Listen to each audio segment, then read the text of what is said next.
אין קדוש כשם, הכל ידוע, והכל ישמעו, והכל יאמרו, והכל יאמרו, אין קדוש כשם, הכל יאמרו, הכל ישמעו, והכל יאמרו, אין קדוש כשם, הכל יאמרו, והכל ישמעו,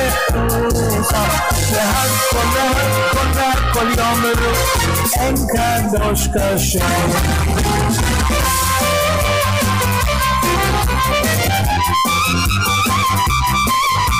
והכל יאמרו, והכל יאמרו, אין קדוש כשם, הכל ידוע, והכל ישמעו, והכל יאמרו, והכל יאמרו, אין קדוש כשם, הכל ידוע, והכל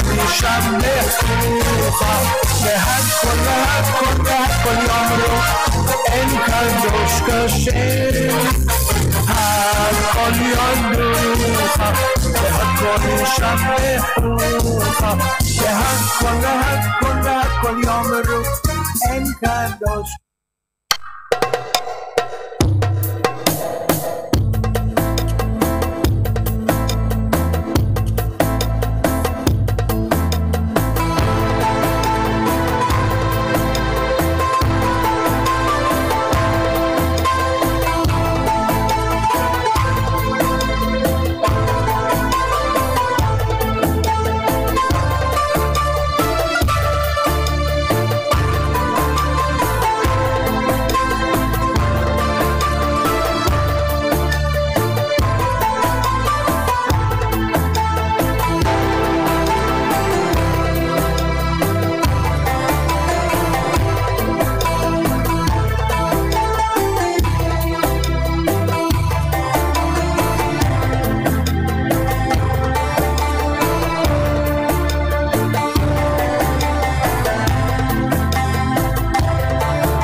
ערב טוב, בעזרת השם נעשה ונצליח, והשם עלינו ברחמה וירביח.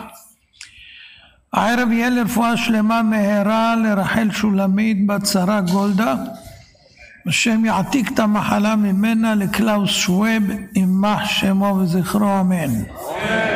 ושתזכה לראות נחת מהילדים. מרים בת אסתר תזכה לבריאות איתנה, אריכות ימים ונחת מהילדים והנכדים. משה צבי בן חיה לאה יזכה לזיווג הגון בקרוב, מהרה ולברכה במעשה ידיו. בלחש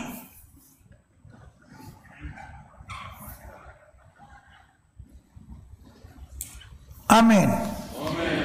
הערב גם לעילוי נשמת הוריי מנוחתם עדן. היום אני הולך לעשות אתכם עשירים גדולים במצוות. כשאנחנו עוסקים בענייני המצוות באופן כללי וגם במצוות בין אדם לחברו, יש חשיבות גדולה מאוד לדעת את טעמי וענייני מצווה ומצווה. כך מקיימים מצווה בצורה מובחרת.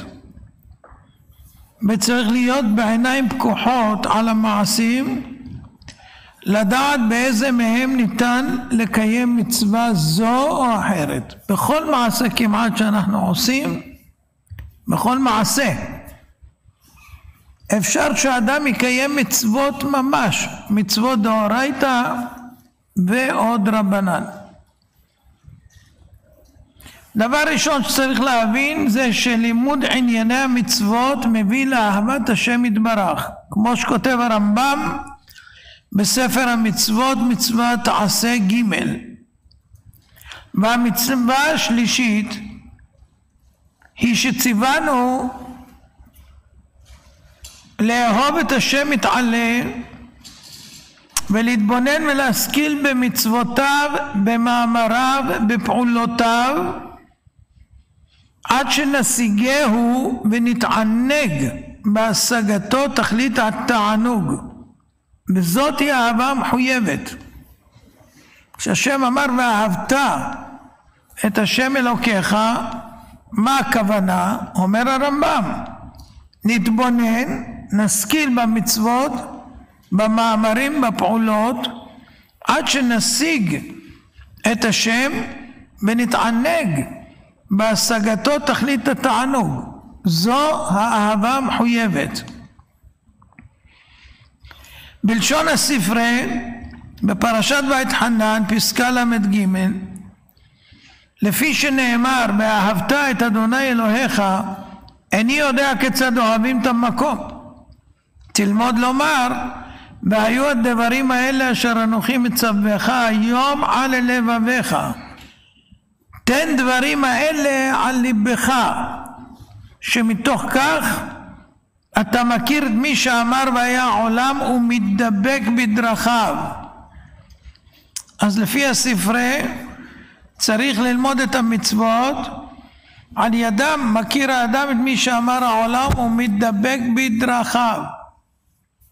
כהן זה כותב רבנו בחייה, זכר צדיק לברכה, בדברים ו' עניין האהבה שהתבונן האדם בתורתו ובמצוותיו וישיג בהם השם יתברך ויתענג באותה השגה בתכלית התענוג. הרי לנו מכל זה כי הדרך להשיג את אהבת השם יתברך היא באמצעות התבוננות במצוות, וזה רק אם לומדים באופן סדיר גדרי וטעמי המצוות. מלבד זאת יש צורך גדול לדעת את טעמי וענייני המצוות, כי בלא כך ייתכן מצב שאדם עושה מעשה מצווה, לא יודע ולא מכיר שמדובר במצווה, אז זה לא נחשב לו שהוא קיים מצווה. בסידור שער הרחמים כותב הגאון רבי פנחס מפלציק, זכר צדיק ברכה, שהיה מתלמידי הגאון, על הפסוק אשרי איש שישמע למצוותיך ותורתך ודברך ישים על ליבו. מה הכוונה? יש אנשים עושים מצוות אנשים מלומדה ואינם מבינים מה עושים, ועל זה הוא אמר ותורתך ודברך ישים על ליבו. עלינו לדעת ולהבין בכל מצווה ומצווה איה וכיצד היא כתובה, ויחפש אחריה להבין ולהשכיל כל שורשיה וענפיה. בדרך כלל אנשים לומדים מצוות שבינם לבין המקום, אבל מצוות שבין אדם לחברו אנשים לא יודעים את גדרי המצוות עד תכלית. בספר דרך פיקודיך, שזה על תרי"ג מצוות, כותב את הדברים הבאים: כל המצוות צריך לקיים אותם גם במחשבה. העניין הוא דצריכות כוונה, זה לכוון לצאת ידי חובת המצווה וגם לכוון טעמי המצוות. ואם הטעם מבואר בתורה זה בוודאי, אבל גם במצוות שאין טעם מבואר בתורה, לכולם יש טעמים עד אין סוף בחקר, ומחויב אדם לחפש במושכלות את טעמיהם. ידוע מה שפסק מרן השולחן ערוך שמצוות צריכות כוונה. בלשון שלו באור החיים סימן סמך, יש אומרים שאין מצוות צריכות כוונה, ויש אומרים שצריכות כוונה לצאת בעשיית אותה מצווה, וכן הלכה.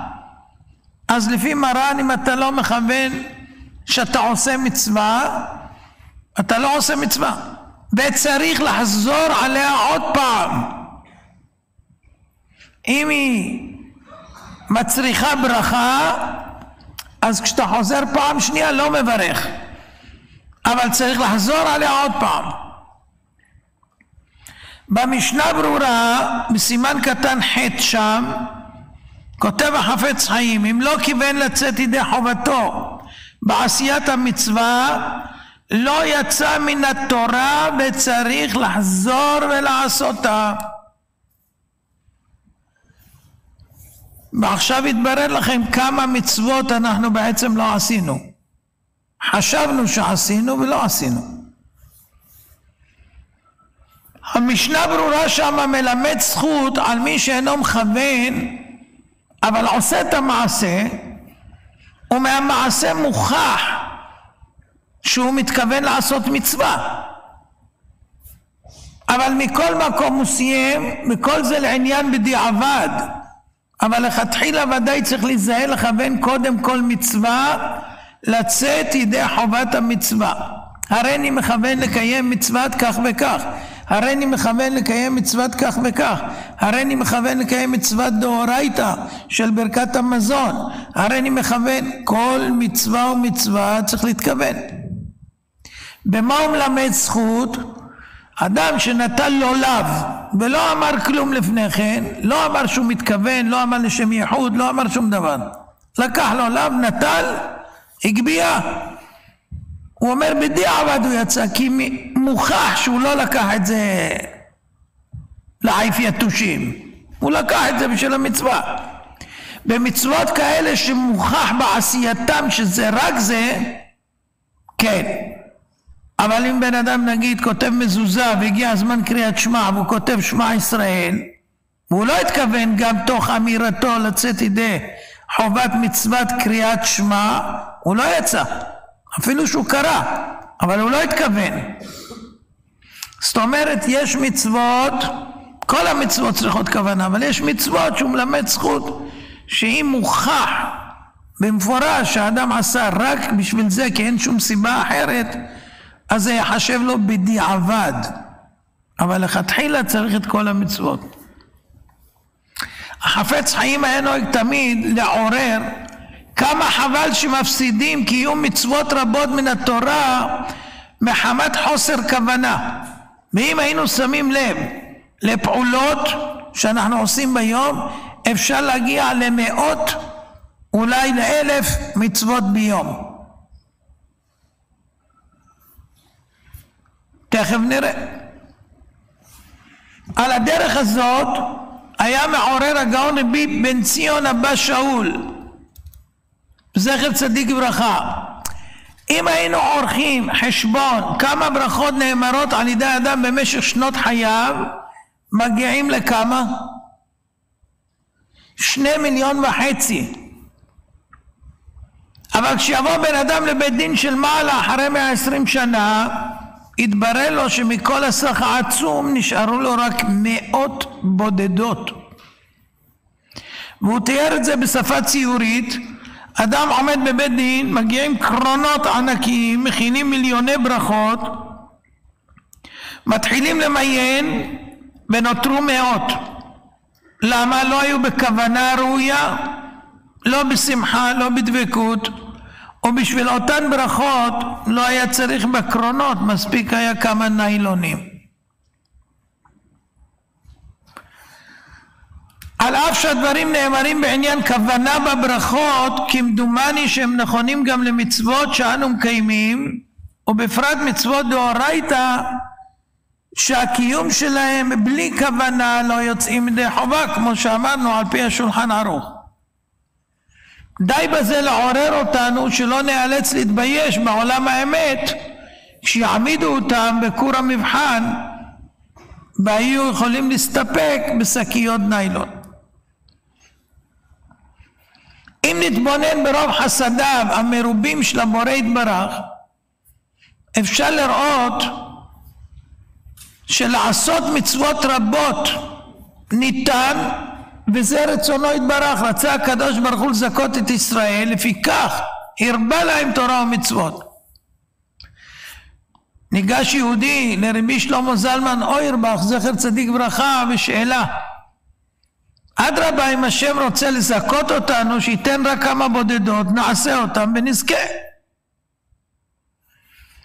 אמר לו הרב, תתבונן, חלק נכבד ממצוות השם הם פעולות שהאדם בלאו הכי עסוק בהן. למשל, חוץ מכבודכם, לנעול נעליים, מי לא נועל? אבל בהלכה כתוב שינעל קודם ימין ואחר כך שמאל, יקשור קודם שמאל ואחר כך ימין, ויחלוט שמאל ואחר כך ימין. למה צריך את זה? להרבות מצוות. מה שאתה בלאו הכי עושה, אם תתכוון שאני מקיים מצוות חכמים, לנעול את הנעליים כפי שכתבו, אני מקיים מצוות. אם אני נועל סתם ככה לא קיימתי שום מצווה, כלום, כי זה הדרך הרגילה. כל פעולה שאנחנו עושים בדרך כלל היא מצווה, בלי כוונה היא כלום, היא מעשים, היא לא מצוות. עם כוונה זה הופך להיות מצווה. אז מה השם רוצה? רק שנוסיף כוונה לפני העשייה. והיה מזרז רבי שלמה זלמן את התלמידים, כי יש לנו המון פעולות שאם נשים לב ונתכוון לשם מצווה נזכה בהם.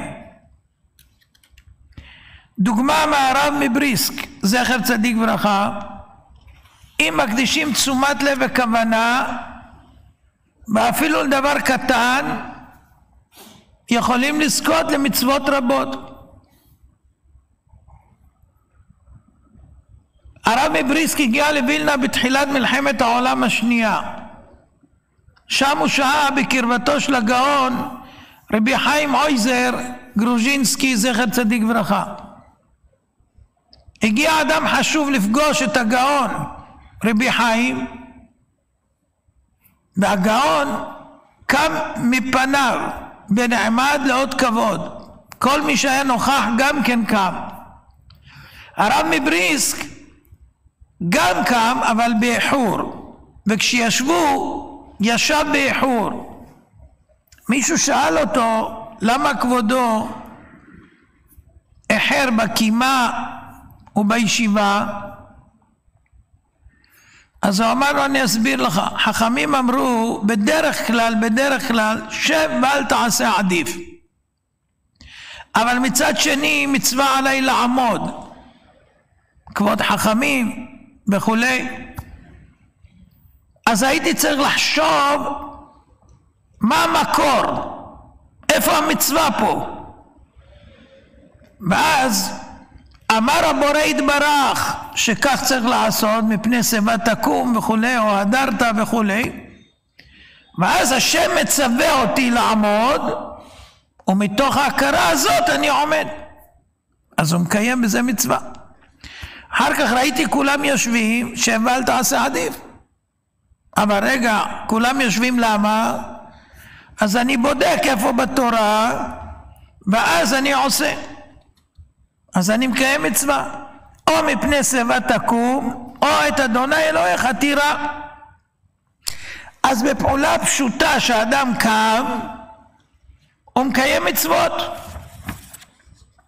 כמה אנשים שקמו כשנכנסתי התכוונו למצווה? תודה רבה לכם, השם משלם שכרכם, אבל אם התכוונתם, קיימתם מצווה. אם לא התכוונתם, אז עשיתם כבוד, אבל זה לא מצווה. אלא אם כן, הלימוד של המשנה ברורה, שלא עומדים סתם פתאום כולם. אז בדיעבד זה בסדר. אבל לכתחילה היה צריך לכבד. הנוהג בהנהגה של ההתבוננות בכל המעשים מלבד המצוות, זה גורם גם קרבה בשם ודבקות בו. בספר כאשר ציווה השם, שגם הוא על מצוות, עצם שימת הלב בקיום המצוות ומה המקור של כל מצווה ומצווה, יעשה מהפכה במחשבה שלנו ובמבט הכללי. ותמיד נזכור את הקדוש ברוך הוא בכל מצב. אני עוד זוכר שהייתי יושב בצעירותי בחברת יהודים תימנים שומרי תורה ומצוות, והיו יושבים ומדברים במדרשים, בכל מיני דברים. תמיד היה מישהו שאומר מניין לנו, מניין לנו הדין הזה, מניין לנו כל דבר שאלו מניין. הלא בריא לנו על כל צעד ושעל ניתן לקיים מצוות דאורייתא, להדק את הקשר והדבקות בשם, ומקבלים טעם חדש בחיים. ועכשיו אנחנו ניכנס קצת לדוגמאות ונבין. אז נראה דוגמאות בעניינים שונים, בבין אדם לחברו, בענייני ממונות, בנימוס, בדרך ארץ, וכהנה וכהנה. סיפר פעם הגאון רבי אברהם יעקב פעם, זכר צדיק ברכה, בשם הגאון רבי מנדל זקס, זכר צדיק ברכה, שהיה החתן של החפץ חיים. הוא אומר, נסעתי פעם עם החפץ חיים, הגענו למחוז חפצנו, שילמתי לבעל העגלה. ואז אמר לי החפץ חיים, נתת לעגלון את שכרו, בלי שימת לב לפעולתך, כאילו דבר של מה בכך, כמה חשבון, בקשה כך. ידוע תדע, כי קיימת 4 מצוות. הגאון רבי מנדל זקס אמר, באותה שעה לא נתפרש לי מה החשבון של 4 מצוות, אבל לפי הגמרא במסכת בבא מציעא, הקובע שכר שכיר עובר בלא תעשוק, בלא תגזול, בלא תלין, ובמצוות עשה של ביומו תיתן שכרו. הרי 4 אזהרות. נמצא שם שלם שכר שכיר, בזמנו כהלכתו, קיים 4 מצוות. תשלום לנהג מונית, תשלום באוטובוס, בכל מקום אתה מקיים 4 מצוות דאורייתא, אם אתה מתכוון. אם לא, אין לך שום מצווה. מעשה נפלא מבעל תורת זרעים, הגאון רבי אריה פורמנצ'יק, זכר צדיק ברכה. הוא היה מוסר עצמו לתורה ברמה חברים שעשה גידים, ולומד בהתמדה גדולה. פעם נדרש לטיפול שיניים, הלך לרופא, הסכום לטיפול 1,000 לירות. לאחר גמר הטיפול רצה לקיים מצווה דאורייתא, ביומו תיתן שכרו, בדק בכיס ולא מצא. הרופא אמר לו, זה לא דחוף, אתה יכול להביא בהמשך. אבל הוא לא רצה להפסיד קיום מצווה דאורייתא. אמר לרופא, נקלעתי למצוקה כספית, תוכל להלוות לי 1,000 לירות? הרופא הסכים, נתן לו. לקח את 1,000, שם בידו של הרופא ואמר, תול שכרך נקוב עבור טיפול השיניים, והנני מקיים מצוות ביומו תיתן שכרו. אתם שומעים? בשביל לקיים מצווה דאורייתא היה יכול לשלם יותר מאוחר, מה הבעיה? לא, הוא רוצה לקיים מצווה, למה שיפסיד מצווה דאורייתא? אדם עוזר לאשתו בעבודות הבית, אדם מטפל בצורכי ילדיו, אדם משחק עם הילדים, שומר עליהם, מלביש אותם, אפילו שזה פעולות שכל יום עושים אותם, וכמעט כל אדם נורמלי, נורמטיבי. זאת צורת החיים הרגילה, דרך ארץ, נימוס. אבל אם הוא מתכוון, אני עושה גמילות חסד, על כל פעולה הוא מקבל מצווה דאורייתא.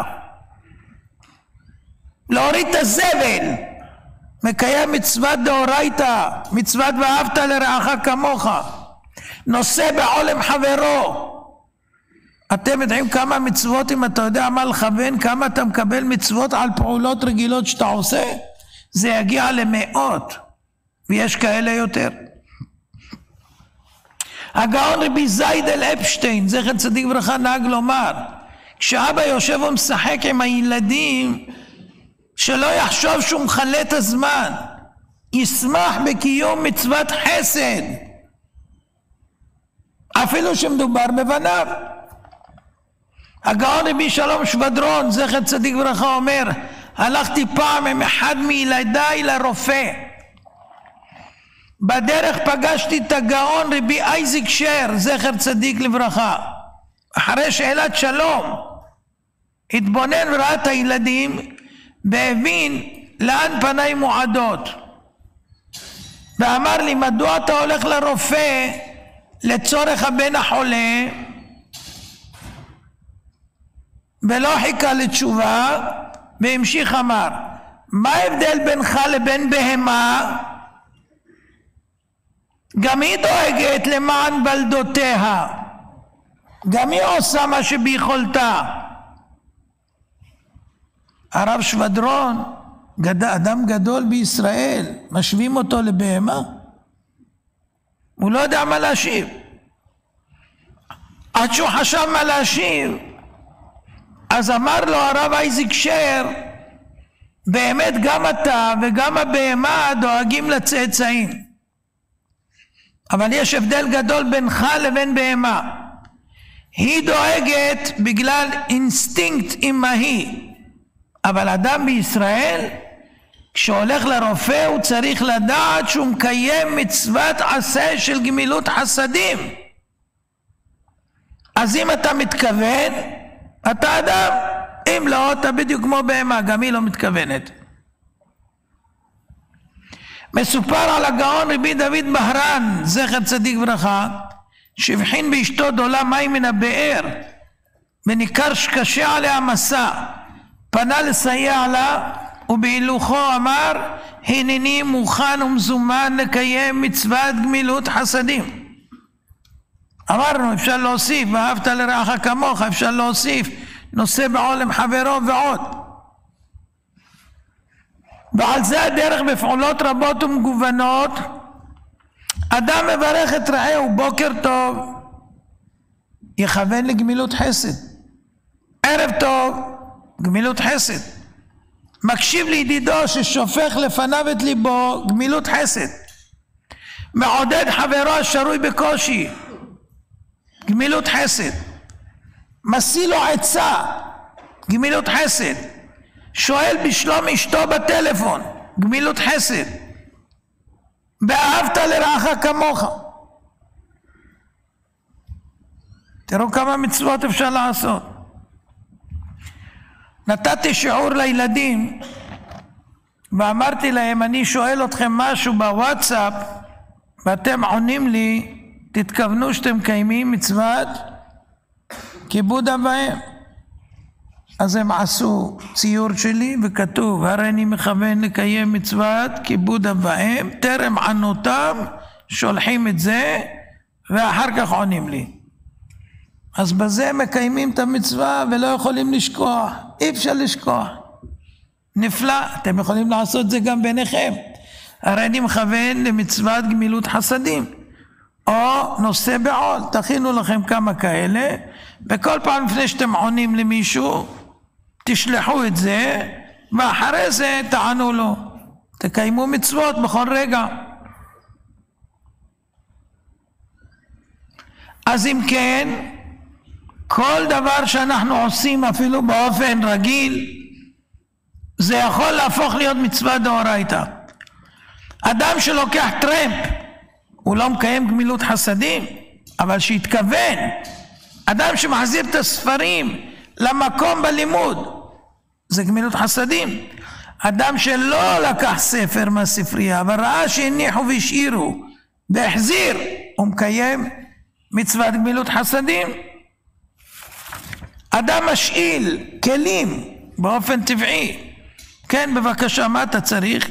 כך, תתכוון שאתה עושה את זה לגמילות חסדים. אתה עונה על השאלה מה השעה, אתה מקיים גמילות חסדים. אתה מוריד למקום גבוה למקום נמוך מוצר שאדם נמוך ביקש, אתה מקיים גמילות חסדים. פותח חלון באוטובוס למבקש גמילות חסדים. כל המעשים שהזכרנו, גם אם ישלמו לך כסף ואתה מתכוון למצווה, זה מצווה דאורייתא. לדוגמה, אדם שהוא חנבני במכולת, כמה פעמים הוא מוסר מוצרים? כל מוצר זה גמילות חסדים. מה, אבל הוא מקבל כסף? אז מה אם הוא מקבל כסף? גם אדם שעושה מצווה ומקבל עליה כסף, הוא עושה גמילות חסדים. הזמנת אצל מישהו תפילין, הוא הכין לך, והוא לא עשה לך חסד שהוא הביא לך תפילין? לא היה לך, ביקשת, נכון? אחד כתב לך מזוזה, זה לא חסד? כל דבר כזה חסד. רופא מרפא חולים, בעל מוסך מתקן רכבים, קבלן שיפוצים, למרות שהם מקבלים שכר כתמורה לעבודה, אם יכוונו בקיום המצווה, המצווה תחשב להם דאורייתא. הגאון רבי אברהם יעקב פעם השתתף בחתונה, בצאתו מן האולם ניגש למנגן, תודה לך על המוזיקה הנפלאה. ענה לו, אבל זה עבודה שלי. השיב לו, בוא ואומר לך מה עליך לעשות. מעכשיו והלאה, כל פעם שאתה מנגן, תחשוב שאתה רוצה לקיים שמחת חתן וכלה, וגם לשמח את בני המשפחה והידידים. המנגן לא הבין על מה הוא מדבר ואיך הוא מחשיב לו את העבודה, אבל אני מקבל תשלום. אמר לו הרב פעם, הוא היה חופץ חיים של אמריקה בארצות הברית, הוא אמר, זה לא משנה, זו עדיין מצווה. דוגמה נוספת, הגאון רבי יהודה זאב סגל, זכר צדיק לברכה, דרש מתלמידיו בישיבה, כשהם כותבים מכתב להורים או מתקשרים אליהם, לכוון הנני מוכן ומזומן לקיים מצוות כיבוד הורים. ולא עוד, מאחר שהוא העריך כל כך את המצוות, ביקש, אם יש לכם מכתבים לשלוח להורים, תתנו לי ואני אשלשל אותם בתיבת הדואר. למה? שיהיה לי שותפות במצוות כיבוד הורים שלכם. הרי כתוב כל הנטפל למצווה כעושה מצווה. נגיד יעקב הגיע לפה ללוותני, יש לו שותפות במצווה שאני עושה כעת. הנטפל במצווה כעושה מצווה.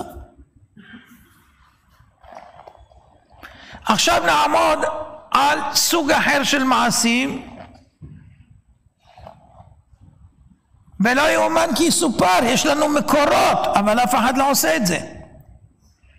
פעולות שאנחנו עושים לשמור על הגוף מפני סכנות, מפני היזק, גם בהם מקיימים מצוות עשה. רק ישמר לך ושמור נפשך מאוד, ונשמרתם מאוד לנפשותיכם. לדוגמה, אדם עומד לחצות כביש, פונה שמאלה ימינה שמאלה, ומקיים מצווה ונשמרתם מאוד לנפשותיכם. אדם שחוגר את עצמו וילדיו לקראת הנסיעה, אדם ששומע לעצת הרופא ונוטל תרופה, לא מאלה שאומרים לחסן, אדם שלובש מעיל ביום קר, אדם שהולך בזהירות במקום שיש סכנת החלקה, מקיים מצוות אלה. אדם שנזהר לא לסכן אחרים, לא משאיר סכין במקום שעלולים לנזק. אם נשבר כלי זכוכית, הוא מכבד את הרצפה מהשברים. אדם שמכסה חוט חשמל חשוף. כל אלה זה גם מצוות, ועשית מעקה לגגיך, וגם מצוות ולא תשים דמים בביתך. הגאון רבי גמליאל רבינוביץ' שליט"א אמר פעם לאחד מתלמידיו, כשאתה עומד ברמזור אדום ממתין לירוק, אל תעמוד בתל, תחשוב שאתה מקיים בזה מצוות ונשמרתם מאוד לנפשותיכם. אפילו שאין לך ברירה ואתה עומד באדום, אבל אפשר לנסוע, אתה לא נוסע. למה? ונשמרתם מאוד נפשותיכם. אדם העושה מעשים יומיומיים בכל עת בכל זמן בשביל לקיים את גופו, מקיים מצוות דאורייתא. כותב בספר חרדים פרק ס"ו אות קכ"ב, בן אדם עשה חסד וצדקה תמיד, אפילו כשתאכל, תשתה, תישן, תלך למרחץ, תכוון שאתה גומל חסד עם נפשך, כמו שהיה הלל הזקן עושה, ככתוב במשלי, גומל נפשו איש חסד. כלומר מישהו איש חסד, אפילו כשהוא מטיב לעצמו הוא מכוון לגמילות חסדים. ראש ישיבת מנצ'סטר, הגאון רבי יהודה זאב סגל זכר צדיק ברכה, כשהיה יוצא לטייל לצורכי בריאות או בכל לילה טרם שהלך לישון, אמר הנני מוכן ומזומן לקיים מצוות עשה של ונשמרתם מאוד לנפשותיכם. עוד דוגמה מאורחות חייו, הוא הקפיד לכבות מדי לילה בישיבה את האורות, וגם אם היה מבחין באורות דלוקים בבתים בטעות, היה מצלצל בפעמון להזכיר להם לכבות את האור. מה הוא התכוון? לאיזה מצווה? השבת אבדה, מצוות עשה של השבת אבדה.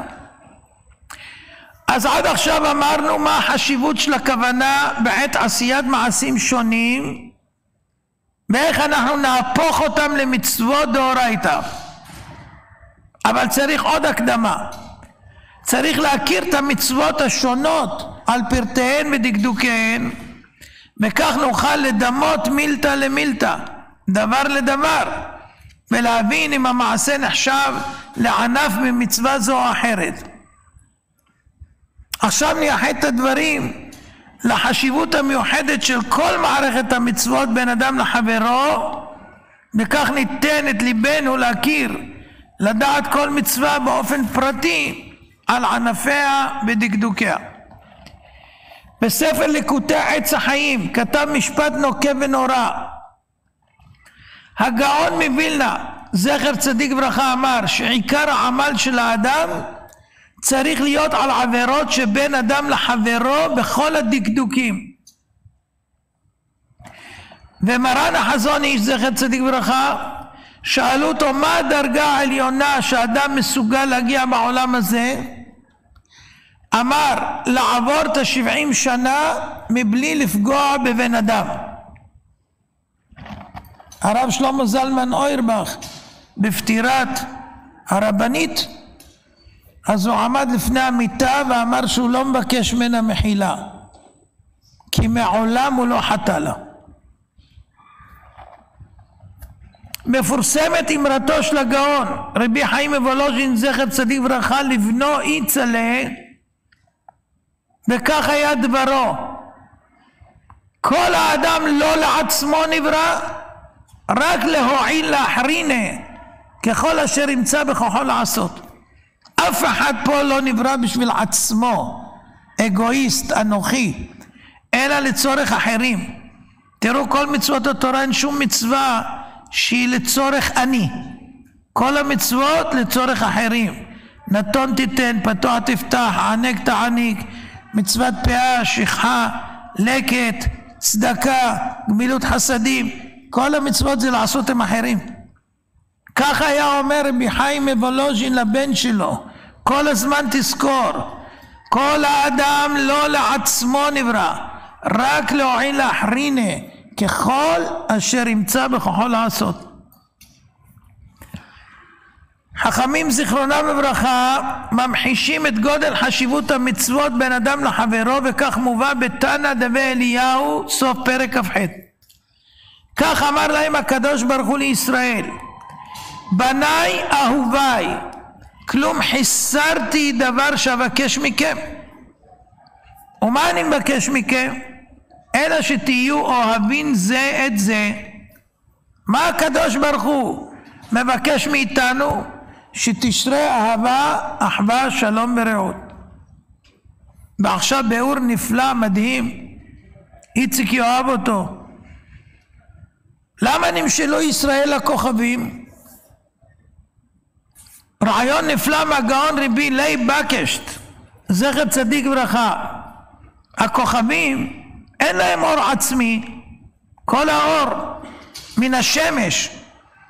לכאורה מתאים יותר לדמות את ישראל לשמש שמאירה לעולם, אבל הביאור הוא אומר, כל מה שברא הקדוש ברוך הוא בעולמו נברא מראש לתכלית.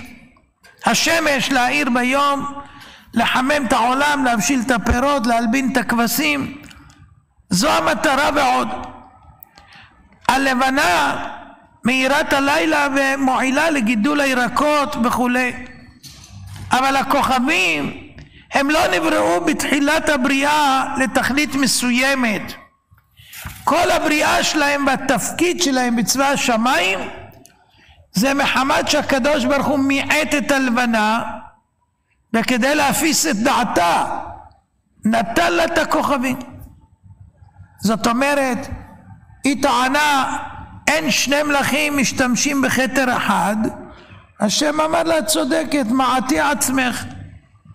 אבל מה, נו, אדם שהיה גדול ומיעטו אותו הוא לא הצטער? אז הלבנה, בשביל למנוע ממנה את הצער, השם כדי להפיס את דעתה נתן לה כוכבים. תמיד יוצאת הלבנה עם כוכבים. מה מטרתם? להפיס את דעתה.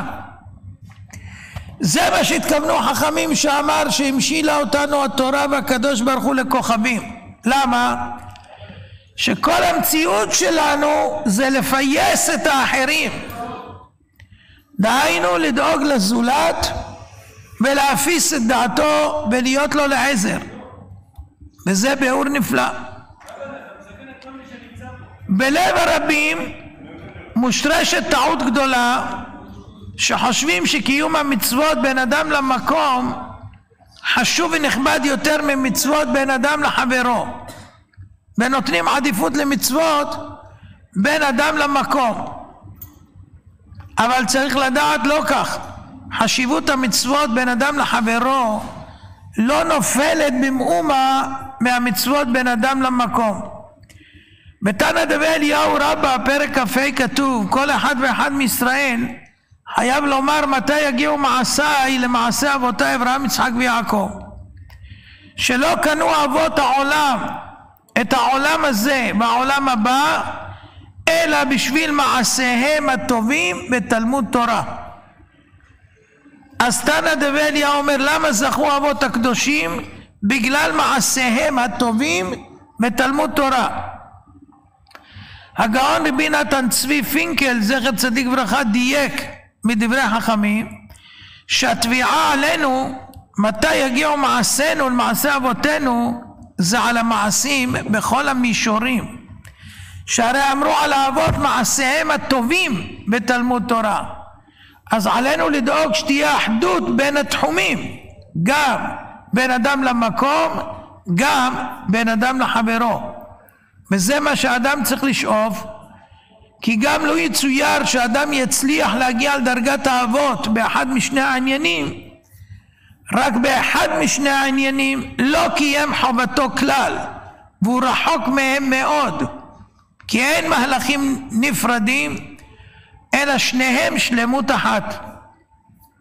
וזה אנחנו מוצאים בדברי חכמים זיכרונם לברכה בספר ראשית חוכמה שער היראה פרק י"ב. כתוב, שואלים אדם בשעת הדין שאלה, המלכת את קונך? השם היה מלך עליך בכל מעשיך, היית עבד לפניו ועשית רצונו כרצונו? נגיד שהוא עבר את המבחן, בודקים, אומרים מצוין. שאלה שנייה, המלכת את חברך? וואו, מה?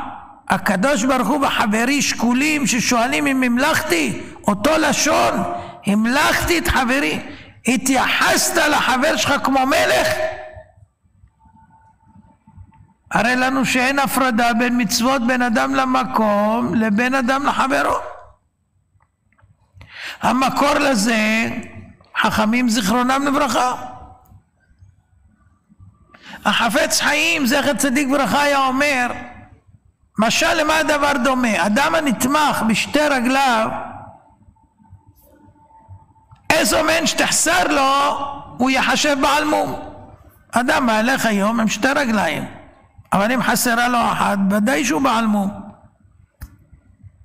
אומר, הלוחות ניתנו לנו, וכתוב בתורה לוחת, למד חט תו, לא כתוב לוחות עם בב. למה? כאילו זה לוח אחד, ששתיהן שוות. מה זה בא למד אותנו?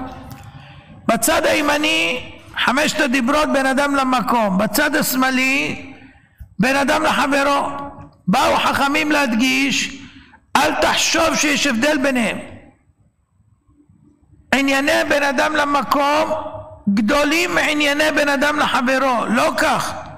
לכן נעשו שתיהן שוות בדיוק.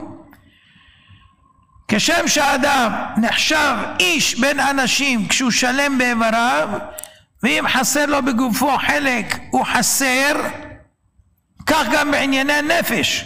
אדם נחשב שלם רק כאשר כל מצוות השם בין אדם למקום ובין אדם לחברו, אז הוא שלם, ואם לא, הוא לא בגדר איש שלם. נאה דורש נאה מקיים.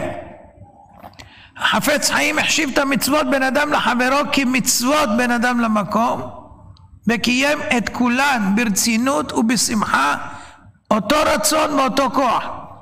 אי אפשר להפריד ולהבדיל בין המצוות. ועכשיו נראה למה שבר משה רבנו את הלוחות. למה לא שבר לוח אחד? בלוח הימני כתוב המצוות בין אדם למקום. על מה עברו בני ישראל? על הלוח הראשון, לא בין אדם לחברו. אז למה הוא לא זרק לוח אחד וזרק 2? כתוב, ויהי כאשר קרב אל המחנה וירא את העגל ומחולות, ויהי חרף משה וישלך מידו. כתוב מידו, אבל איך קוראים? מידיו. את הלוחות וישבר אותם תחת ההר. למה כתוב ככה ואומרים ככה? הגאון רבי יצחק קוטנר, זכר צדיק לברכה, אומר, בלוח הראשון מצוות בין אדם למקום, בלוח השני אדם לחברו. בהתחלה חשב משה להשליך רק את הלוח הראשון, כי חטא העגל זה הייתה פגיעה בין אדם למקום, לכן כתוב וישלך מידו, את הלוח שהחזיק ביד ימין, מידו. ולמה כתוב, אומר הקריאה אנחנו קוראים וישלך מידיו, משתי ידיים, שבסוף משה רבנו הכריע שאין מקום לחלק בין שני המצוות ואין אפשרות להפריד ביניהם, ומכיוון שכך שבר את שתי הלוחות, ולכן קוראים מידיו.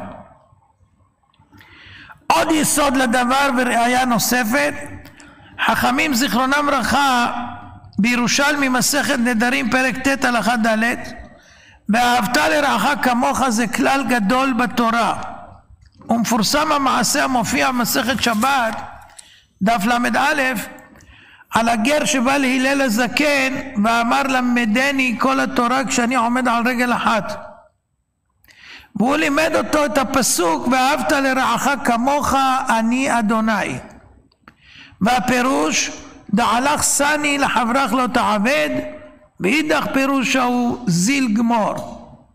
אמר לו מה ששנוי עליך אל תעשה לחברך, והשאר זה הפירוש לך תלמד. אומר על כך הכלי יקר זכר צדיק ברכה בויקרא י"ט, כפי הנראה גר הצדק הזה לא היטל בהלל, לא שחק, הוא רצה שילמדו אותו ממש כשהוא עומד על רגל אחת. מה הכוונה? הוא רוצה תעמיד לי את כל מצוות התורה על רגל אחת, דהיינו על יסוד אחד שממנו אני אלמד את הכל. מה הטעם? כיוון שהוא היה גר ולא למד מנעוריו כלום, איך הוא יזכור את כל המצוות עכשיו שיגיד לו? השכחה מצויה. אז אמר לו תן לי כלל אחד שכולל את הכל ואמר בדרך מליצה כשאני עומד על רגל אחת. דהיינו, תגיד לי בלשון קצר ואני אזכור את הכלל וממנו אני אפיק את הכל. לכן הוא שלח אותו והשאר לך תלמד. מה אמר לו? איזה פסוק? ואהבת לרעך כמוך אני אדוני. אומר הכלי יקר, בא לרמוז לו דרגת החשיבות של המצוות הנלמדות ואהבת לרעך כמוך היא בדיוק כמו אני אדוני. המצוות בין אדם למקום והמצוות בין אדם לחברו אי אפשר להפריד, ולכן כתוב בפסוק ואהבת לרעך כמוך, זה מצוות בין אדם לחברו. אני אדוני זה המצוות בין אדם למקום, וזה בדיוק אותו דבר. ואהבת, למה? כי אני אדוני מצווה אותך, אתה צריך לאהוב את חברך ולעשות את המצוות בינך לבין חברך כמו שאני אדוני. וחידוש נפלא של הגאון רבי אברהם גניחובסקי זכר צדיק ברכה, בחמשת הדיברות הראשונות התורה מעריכה רבות, לעומת זאת בדיברות האחרונות מסתפקת במילים ספורות. לא תרצח, לא תנאף, לא תגנוב. עכשיו תזכרו, הלוחות שוות 6 טפחים על 6 טפחים, הן לא עגולות למעלה, הן מרובעות ובעובי 3 טפחים.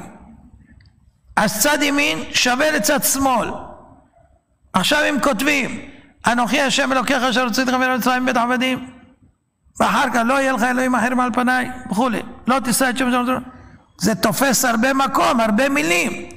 לעומת זאת ברווח בצד השני כתוב 2 מילים, לא תרצח. הן לא היו כתובות באותו גודל של האותיות בצד ימין, הן היו סימטריות באמצע, ואז רואים את הלא תרצח, את הלא תנאף, את הלא תגנוב, בום, זה בולט. למה? כל זה נעשה באופן כזה כדי שנבין שאנחנו צריכים להיזהר בבין אדם לחברו, כי יצר הרע מקטרג תמיד שאנחנו נסתכסך, נסתבך וכולי. לכן כדי למשוך את עיני האדם ולהבליט את העניינים, אז הקדוש ברוך הוא אמר רק 2 מילים. היה יכול להסביר כמו שהסביר בשבת, כמו שהסביר בכבד את אביך ואת אמך, למען, למה או מה טעם. לא, רק בום, 2 מילים, כדי שיבינו עד כמה זה חמור וצריך להיזהר. הראש זכר צדיק ברכה כתב משפט נפלא בפירוש על מסכת פאה בעניין הייחודיות של המצוות בין אדם לחברו. הקדוש ברוך הוא חפץ יותר במצוות שיעשה בהם גם רצון הבריות ממצוות שבין אדם לקונו. זאת אומרת, אם יש מצווה שאני צריך לעשות ביני לבין קוני, ויש מצווה שזה גם ביני לבין המקום וגם ביני לבין חברי, השם אוהב וחפץ יותר במצוות האלה. למה? יש לו יותר נחת רוח כשאנחנו מהנים את הזולת יותר ממצוות שבין אדם למקום. ולכן מצוות שבין אדם לחברו יש להם כוח לעורר השפעות חסד ורחמים. כתוב כל המרחם על הבריות מרחמים עליו, כל המקפיד מקפידים עליו, כל המוותר מוותרים לו, כל מי שנושא עוון נושאים לו, וכן הלאה. במה זה מדובר? בבין אדם לחברו. כוח המצוות בין אדם לחברו מעוררים חסד ורחמים עלינו.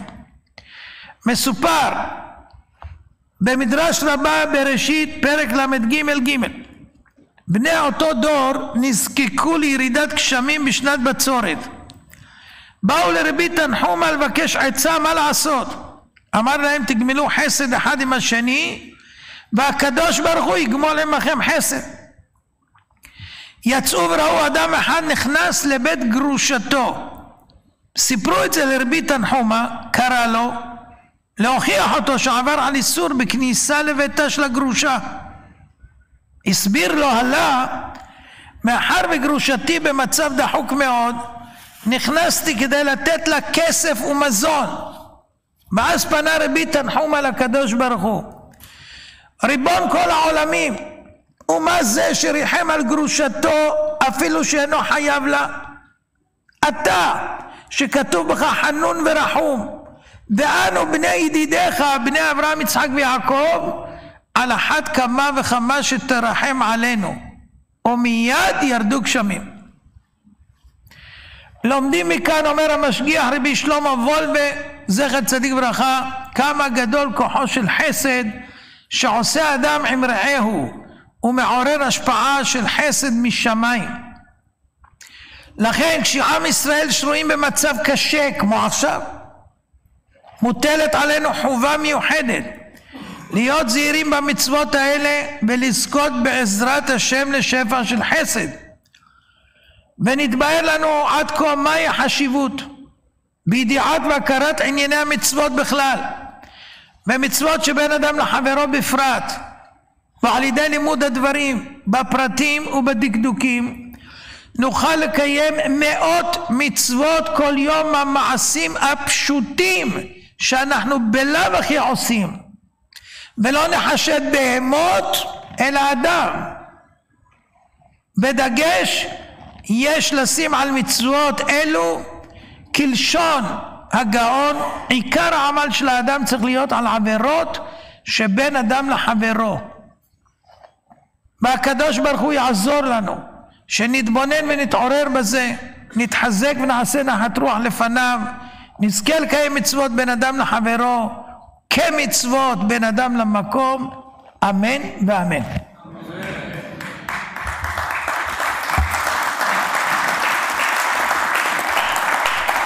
אז כמו שאמרתי בהתחלה, מהיום אם תרצו תהיו עשירים גדולים מאוד מאוד במצוות, אבל צריך לשים לב על הדברים האלה, זה נפלא מאוד. יש אנשים, פעם עמדתי בהרצאה בנתניה ואמרתי להם, רבותיי, אתם גרים בארץ ישראל, יש לכם זכות, אבל עד היום לא קיימתם את המצווה. אולי נוח לכם פה יותר מחוץ לארץ, אבל לא קיימתם את המצווה. צריך לקיים את המצווה. הרי אני מכוון לקיים מצוות יישוב ארץ ישראל והתנחלתם אותה. אז בבקשה לקום כל הקהל, קמו, לא אתם, לא אתם, אם תרצו כן, אבל להם אמרתי, תקומו ותגידו, הרי אני מכוון לקיים את המצווה. או, מעכשיו ישיבת ארץ ישראל זה מצווה דאורייתא אצלכם. מי שעוד לא עשה את זה יכול לקום ולעשות. עכשיו תתביישו, אני יודע. מצוות יישוב ארץ ישראל והתנחלתם אותה. יפה. הנה עכשיו נוספו עוד כמה עשרות מצוות למאזן הזכויות של עם ישראל. כל יום שתכוונו במצוות אתם מקדמים את הגאולה, כי עם ישראל נשקלים בכל רגע מתי הם ראויים. שאלות למי שיש, בבקשה. כן, הנה פה יש יהודי שמצביע. טוב הרב, לפני יומיים הרב דיבר באשדוד בקשר לשכר של מצווה. כן. והיום בעצם אם אני מקיים מצווה ומקבל עליה בעולם הזה. במה מקבל? מקבל שכר בעולם הזה. בעולם הזה לא מקבלים שכר על מצוות, רק פירות. רגע, לא שומעים. מקבל כסף על העבודה בעצם.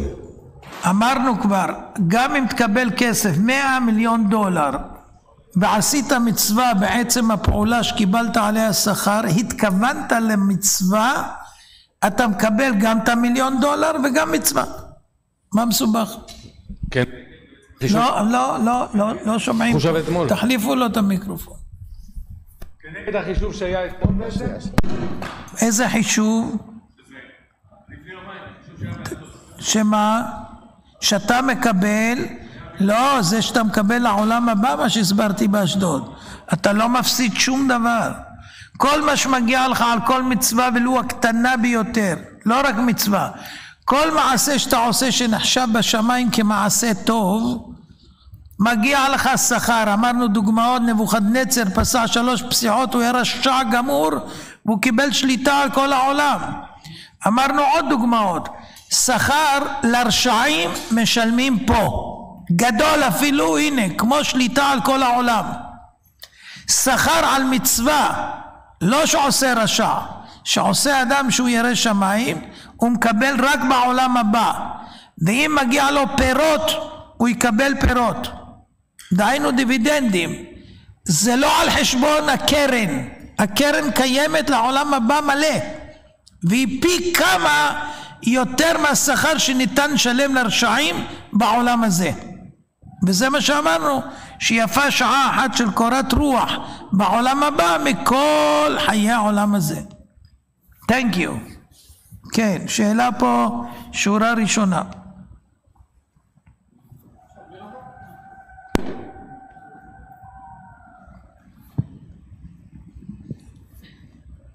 קודם כל תודה רב על הזיכוי הרבים. יש לי שאלה שנראה לי שמטרידה הרבה אנשים, שרואים שתי גדולי ישראל שמתנצחים אחד עם השני, איך אנחנו אנשים פשוטים יכולים להכריע בעניין? כאילו צריך לנקוט צד, רוצים לעשות משהו. קודם כל, בסתם לא מתערבים מי שאתה קורא להם קטנים. לדוגמה היו מחלוקות של הגאון מווילנה עם בעל התניא, רבי יונתן אייבשיץ עם היעבץ. היו כל מיני מחלוקות של גדולי עולם והם התכוונו לשם שמיים. שניהם בגן עדן והם לומדים חברותה. אבל האחרים שנגררו ועשו מחלוקת ויצאו נגד אחד הצדדים, הם בבעיה. זה בשני גדולים שבאמת מתכוונים לשם שמיים. אבל לפי מה שאתה שואל אני מבין למה אתה מתכוון. אם אחד שנחשב בעיניך גדול הוא יוצא נגד הצד השני ועוקר תורה ועושה פעולות שהן אסורות על פי התורה, והצד השני המותקף בעצם לא עשה שום דבר שאסור על פי תורה ואין שום סיבה בעולם חוץ מפוליטיקה, אז אין פה את הבעיה הזאת שלא להיכנס למחלוקת. בוודאי שצריך להיות בצד שהוא הנכון והאמיתי, ולא הצד שהוא הצד שבעצם עושה עקירת תורה. איך אדם יכול להחליט? מה הבעיה? יש דברים שכתובים בתורה. לדוגמה, אם אומרים על אדם שצריך למחוק אותו, הוא קורח מעדתו, צריך לבטל את ההרצאות שלו, צריך לקרוא את המודעות שלו, בשבת אפילו קוראים, אומרים כל מיני דברים איומים ונוראים שאין לזה אחיזה במציאות, שאפילו לפיד לא אמר אותם, שאפילו הרשעים הכי גדולים לא עשו אותם. הרבה רשעים נלחמו נגדי, אתה יודע. מאז שאני יצאתי עם החזרה בתשובה כתבו עליי ספרים, עיתונים מלאים, תוכניות טלוויזיה, נגד, להיזהר. אבל אף אחד מהם לא העז לעשות מה שעשו לי בעניין שאני החלטתי ללכת לבחירות. עכשיו תבדוק מה הם עשו, אם זה מותר או אסור. ומה הטענה בעצם? מה הטענה? שפתחתי מפלגה נגיד? פתחתי כמו שאתם פתחתם. אם לכם מותר, גם לי מותר. אם לכם אמר הרב שך, לי אמר הרב שטיינמן. מה הבעיה? ואם אני אביא קולות, נהיה ביחד. מה לא טוב? לא! רק אנחנו ולא אתה. ומרגע זה, כולם נגדי מתגייסים. לא יאומן כי יסופר. עקירת התורה, הורידו את כל עולם התשובה. אז אם אתה רואה דבר כזה, אתה יכול לתמוך בו, אתה יכול לצדד, אתה יכול להיות בצד הזה, אז גם אתה עוקר תורה. ואם שומעים התבטאויות בין הרבנים שכל אחד מכפיש את השני, אז מה, שתיהם... לא, זה לא הולך ככה, לא. נגיד, אתה חותר להגיד שאני לדוגמה אומר רובי, או אומר אברהימי, או אומר ככה, אז אני אסביר לך. כשהתחילו הבחירות, גייסו את כל הרבנים הגדולים של הספרדים ועשו כנגדי כל מוצא שבת עליהום. אחד מהם היה הרב שלום כהן. אתה זוכר שיחה כזאת? ראית אותה פעם? לא, אתה רואה? בלי לדעת, אז יש הרבה תמיהות. הוא אמר שמה, יש אחד, איי איי, איי איי. אתה יודע מי זה איי איי? א' י' זה אמנון יצחק. סטרה אחרה. שילך לישון ולא יקום. שישרפו מהתורה שלו. זה בסדר להגיד דבר כזה? אני לא יודע מה... אם הוא שמע שהרב התבטא בצורה לא יפה על אחרים, אז למה לרב מותר ולא אסור? אני אשאל אותך, הוא לא שמע כלום כי הוא לא אמר כלום שהוא שמע. רק בגלל למה עשה מפלגה? למה עשה מפלגה? הוא מוקלט. למה עשה מפלגה? על זה הוא יצא. אז מה צריך לעשות? מה? אז מה צריך לעשות לפי הרב? רגע. עכשיו, היות והאנשים האלה, אמר עליהם הרב יעקב יוסף, אתה שם מכיר אותו? הבן של הרב עובדיה. אמר שאלה, כל אלה, כולל הרב שלום כהן, הם סנהדרין של אסד. שמעת פעם התבטאות כזאת? אתה יודע איך אצל אסד, אין דין ואין דברים. מי שלא מוצא חן, תולים אותו בכיכר העיר, ככה. לא צריך הסברים. בדיקטטורות לא מסבירים כלום. אז הוא קרא להם סנהדרין של אסד, ולא רק זה הוא אמר, בצדק תשפוט עמיתך. אם יש לכם טענה עליי, יש בית דין, תזמינו, יש לכם טענות עליו משהו, תטענו, ישבו דיינים, ידונו, ואז תפסקו מה שתפסקו. הוא אומר, אם הרב שלום כהן לא שומע אותך ולא מזמין אותך לדין, הוא לא גדול בישראל. ככה אמר הרב יעקב יוסף, שהוא מהם. הוא לא היה מהם, אבל הוא היה בצד ההוא. הוא אומר, אני מכיר אותם. ועוד לפני שהוציאו נגדי מכתבים, הוא אומר, הם יוציאו מכתבים נגדך. ולא רק יוציאו, הם יוציאו בשקר. והחתימות מזויפות. ואתה תבדוק ותראה. וככה עשיתי. והקלטתי את הרבנים שחתמו, ואמרתי להם, על מה חתמתם? לא, ראיתי שחתמו לפניי. אחר כך מה? הקלטנו את הרב שלום כהן. למה כבודו חתם נגד אמנון יצחק? הוא אמר, אני לא ראש הפעור. מי כן? בעדני. מה אומר בעדני? לא אני ראש הפעור, הוא חתם הראשון. אז שני גדולים משקרים, ושניהם מפחדים אפילו ממה שהם עשו. אם אתה יודע שעשית דבר נכון, תגיד כן זה אני, ואני אגיד עוד יותר. אז רב אומר שכל רב שטועה צריך להכפיש אותו בפומבי? לא, צריך להקטין אותו שלא תטעה בו. כי אם הוא עוקר תורה, אין לו חלק לעולם הבא. אתה יודע מי פסק? הרב עובדיה יוסף. הרב עובדיה יוסף כותב ביביע עומר, שמי שיוצא נגד רב בבחירות, אין לו חלק לעולם הבא, מגלה פנים בתורה שלו כהלכה. זה מה שאומר הרב עובדיה על כל מי שיצא נגדי בפסק הלכה. אתה יודע מתי הוא פסק את זה? כשיצאו נגדו. וכשיצאו נגדו הוא פסק את הפסק הזה. והפסק הזה חל עליהם. שתי הצדדים אומרים אותו דבר. אז... איך אותו דבר? אני יצאתי נגדם, אמרתי לא לבחור בהם. אני אמרתי לקרוא את הרב אמר דברים מגנים נגדם. אני לא אמרתי שום דבר מגנה. עכשיו הרב הזכיר אותם, בלי להגיד הרב, בלי להגיד. הם לא רבנים, כתוב בהלכה. אז הנה, אז הרב יוצא נגדם. זה לא יוצא נגדם, זה מגדיר אותם. אז הם מגדירים את הרב, הרב מגדיר אותם. הם לא יכולים להגדיר. הם לא יכולים להגדיר בלי שהם שמעו אותי. והם אומרים פרה זה רק בגלל מפלגה. זה רוידף, דין רוידף. אתה יודע מה זה דין רוידף? אין לו חלק לעולם הבא. רוצח רוידף. זה לא רק רוצח, אפשר לרדוף אחריך שלא תהיה לך תורה, בלי לפגוע בך פיזית, וזה רוידף יותר גרוע, גדול המחטיאו מן ההורגו. אז מה, כשאתה אומר לו רובי, שהוא קרא לי יימח שמו וזכרו בישיבה כמה פעמים, זה בסדר? לא, אני אומר... אני לא קיללתי אותם, אני רק עברתי את הגודל הטבעי, כמו שאמא קרא להם כשהיו קטנים, רובי, איציק, אברהימי. אז אנשים מאבדים אמון ברבנים, כל רב אומר על השני. מתי אסור לך להאמין ברבנים כאלה בכלל? איך אני אחליט? לא הבנתי. אתה לא צריך להחליט, אתה צריך לדעת מה התורה אומרת. כתוב כל תלמיד חכם שאין תוכו כברו אינו תלמיד חכם. טוב. תודה על השאלה. אני מודה לך, חיכיתי לה כבר הרבה שנים, לא שאלו אותה.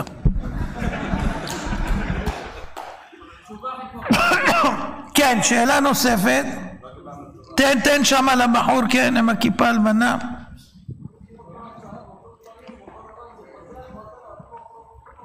כן.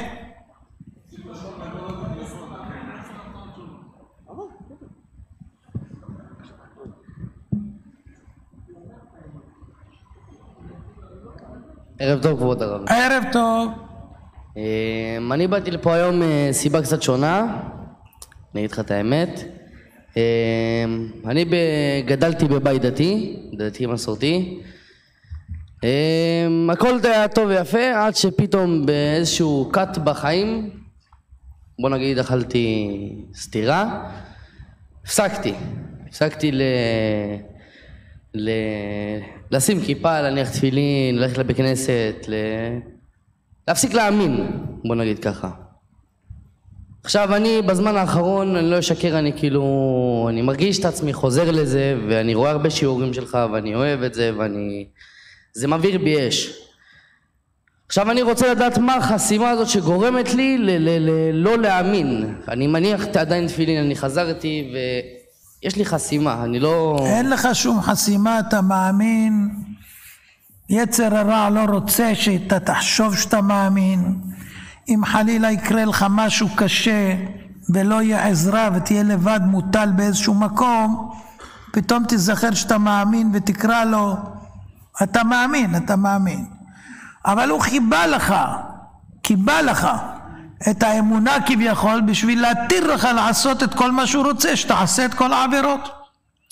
כי אם תישאר מאמין ותצטרך, אז הוא יסתפק רק... זה לא קשור לי להצטרך, זה לא... לא הבנת. הוא יצטרך יצר הרע להסתפק במעט עבירות שלך, אבל הוא מעדיף את כל הקופה. איך מרוויחים את כל הקופה?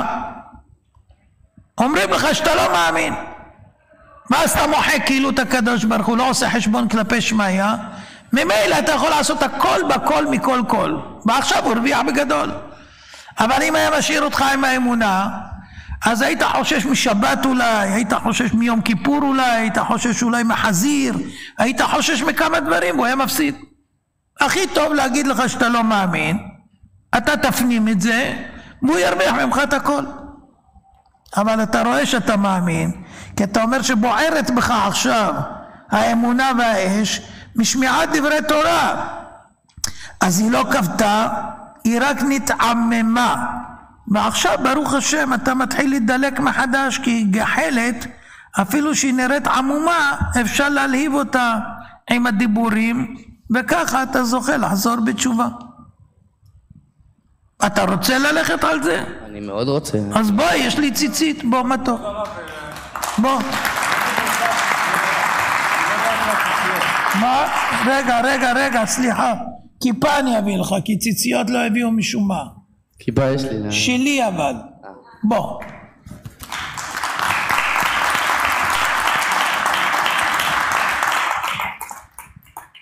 כן, שאלה נוספת.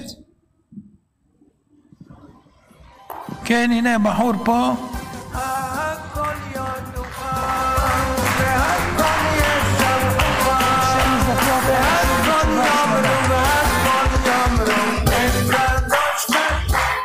כן, בבקשה.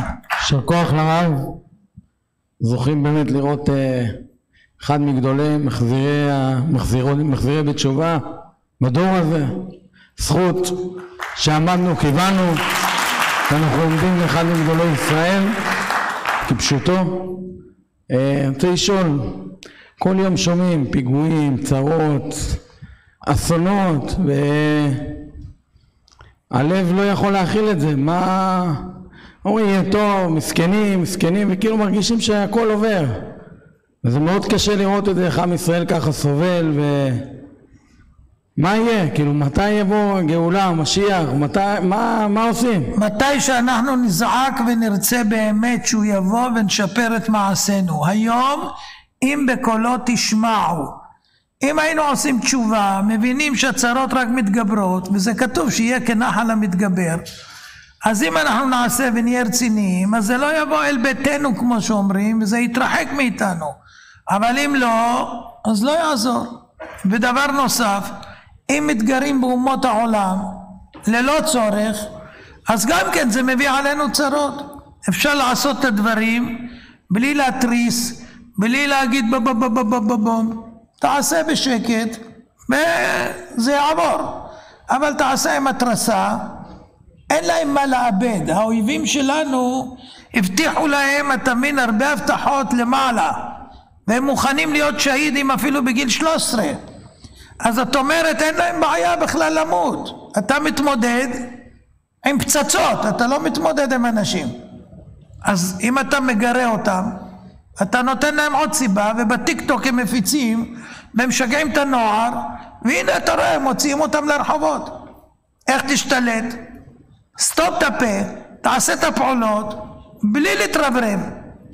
וככה יהיה יותר טוב. זה בחלק המעשי. בחלק הרוחני, צריך להיות חוזרים בתשובה. אין ישראל נגאלין אלא בתשובה, פוסק הרמב"ם. ובסוף גלותן הם עושים תורה, הם עושים תשובה, כבר הבטיחה תורה. אז רק באופן הזה יהיה. אז לכן צריך להבין עד כמה חמור היה עקירת התורה של ש"ס, שיצאו נגד מי שמחזיר בתשובה, מה שלא יצאו נגד לפיד. נלחמו כל התקופה, ירדו מ-11 ל-7, העיקר שהוא לא יהיה. זה לא יאומן כי יסופר. כשהרב מזוז הלך להקים מפלגה, לא עשו לו מה שעשו לי, פחדו ממנו. אתה מבין? אבל אין לי את הקהל כמו שהיה להם, לא היה סביבי קהל כמו שהם אספו סביבם, אז לכן הם עשו את מה שעשו בביטחון שככה הם יצליחו, והם הצליחו. אבל הכל על ראשם, כל העוונות על ראשם. וידוע שאם אדם מדבר רק לשון הרע על חברו, מאבד את כל זכויותיו. הם מגדלים את הילדים שלהם לשנאה נגדית, כמו שהפלסטינים מגדלים את הילדים שלהם לשנאת יהודים. אתה מבין עד איפה זה? ואנשים פוחדים להתראות בהרצאות שלא יסמנו אותם ויוציאו את הילדים שלהם מתלמוד תורה, כי הם הלכו להרצאה שלי. זה המצב. אז הגאולה צריכה לבוא, אבל היצר הרע תפס לו כמה חבר'ה שיודעים להיות שדין יהודאין. הרב אומר לחזור בתשובה, מה הרב מתכוון? מה אנחנו צריכים לעשות בתור אנחנו? מה שלא עושים לעשות, ומה שצריך לעשות, לעשות. מה זה תשובה? לקיים את המצוות שכתוב בשולחן ערוך. לא עושים, להתחרט על העבר ולקבל מעכשיו, כמו הבחור הנחמד הזה. אתה מבין? זה מעורר בשמיים דברים גדולים מאוד. והמשקל אנחנו לא יודעים איפה הוא כרגע, איפה המאזן. כתוב שהקדוש ברוך הוא בספרים הקדושים ממתין שעוד ועוד ייכנסו, כמו שאומרים, שלא יתפסו ברגע שיבוא המשיח, הרי אין כלום, אין תשובה. ואז הם עבודים לעולם. אז הקדוש ברוך הוא לא רוצה שבניו יעבדו ולא יהיה נידח, ולכן הוא ממתין עוד ועוד ועוד, ואנחנו צריכים להגביר חיילים לתורה. תודה רבה. תהיה בריא. שאלה אחרונה. כן, הנה שמה עם כובע גרב, נדמה לי, לא? אחריו. אישה שמה, כן. היי, קודם כל תודה רב על הברכות, אני רחל. כן. השאלה שלי זה איך אנחנו מקבלים בשמחה, בשלווה פנימית, אם המציאות שלנו זה ממש ההפך ממה שאנחנו מתפללים. איך לקבל הכל בשמחה? נתתי שיעורים שלמים רק, שגם אם יש אסונות רחמנא ליצלן, וגם אם יש צרות, וגם אם יש איסורים ומחלות והכל, חייב אדם לברך על הרעה כשם שמברך על הטובה בשמחה. זה ההלכה שחייבים לקיים. תחת אשר לא עבדת את השם אלוקיך בשמחה וטוב לבב מרוב כל, ועבדת את אויביך. זה מגביר את הדינים אם לא מקבלים את הכל בשמחה. הקדוש ברוך הוא כשנותן לנו משהו, אפילו אובדן, זה הכל לטובה. תראי עכשיו משפחת פלאי, 2 ילדים, 10 ו8, איך האמא קיבלה את הדברים, לא יאומן כי יסופר. אבל זה יהודי מאמין. יהודים מאמינים יודעים שהכל מאת השם לטובה, רק אנחנו לא רואים סוף דבר ולא רואים איך קיבלו אותם למעלה. אבל אם היינו נותנים לנו הצצה, לא היינו בוכים. למה אמרו חכמים שצריך לבכות רק 3 ימים? 3 ימים לבכי. מה זה 3 ימים? אני רוצה לבכות על ההורים שלי 1, 2, 3. אסור. 3 ימים לבכי. זה כשאבא ואמא הלכו.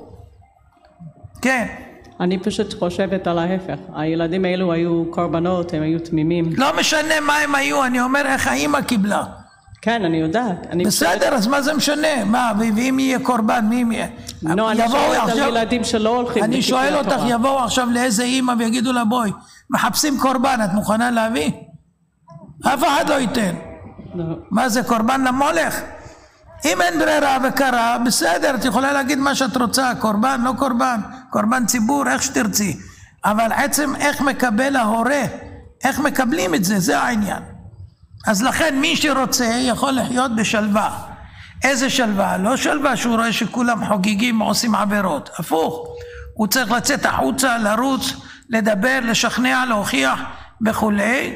אבל הוא צריך להיות בשמחה ושלב שהקדוש ברוך הוא עושה הכל לטובה. גם שיש דור כזה, ככה זה. לדוגמה נוח, כן? היה לו דור הכי על הפנים, נכון? חוץ ממנו לא נשאר אף אחד, הוא ואשתו וילדיו. נו, אבל בזה הוא הציל את חייו. בשביל זה נכתבה פרשת נוח בתורה, ובזכותו אנחנו חיים היום. אם לא היה אדם כזה, לא היינו פה, והוא עוד לא היה מושלם. הוא רק מצא חן בעיני השם, אם לא מצא חן הוא גם היה נאבד. למה? כי הוא לא הוכיח את הדור, הוא לא התפלל אליהם. רק השם אמר לו, אבל הוא לא התפלל. לכן זה נקרא מנוח. ולמרות זאת, את רואה, הוא הציל את עצמו. אז אדם שצריך לרוץ ולהציל יהודים ולהגיד להם ולהוכיח אותם בהכל, אפילו שזה עבודה מייגעת, לא תמיד הכי טובה, בכל אופן שכר מושלם יקבל. והוא צריך להיות שמח שמן השמיים זיכו אותו להיות בצד הנכון ולא בצד הלא נכון, ולתקן את הצד הלא נכון. תודה. אני מודה לכם על ההקשבה, ברוכים תהיו, ויש לי כמה ספרים לחלק לכם.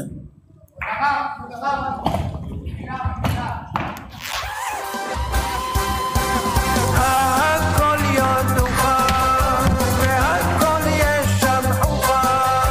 והכל יאמרו אין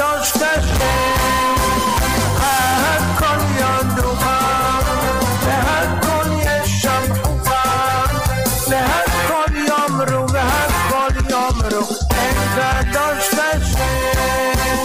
הכל יודוך והכל ישבחוך והכל יאמרו אין קדוש כשם.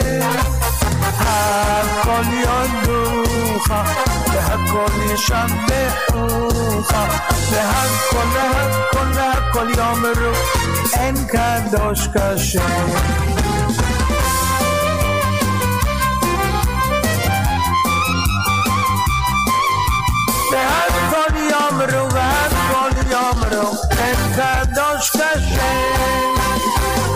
הכל יודוך והכל ישבחוך והכל יאמרו אין קדוש כשם. הכל יודוך והכל ישבחוך והכל יאמרו אין קדוש כשם. הכל יודוך והכל ישבחוך והכל יאמרו אין.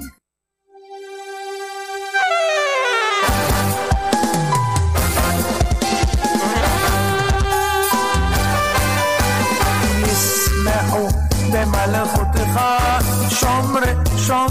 שומרי שבת קורא עונג שבת. ישמחו במלאכותך, שומרי שבת וקורא עונג שבת.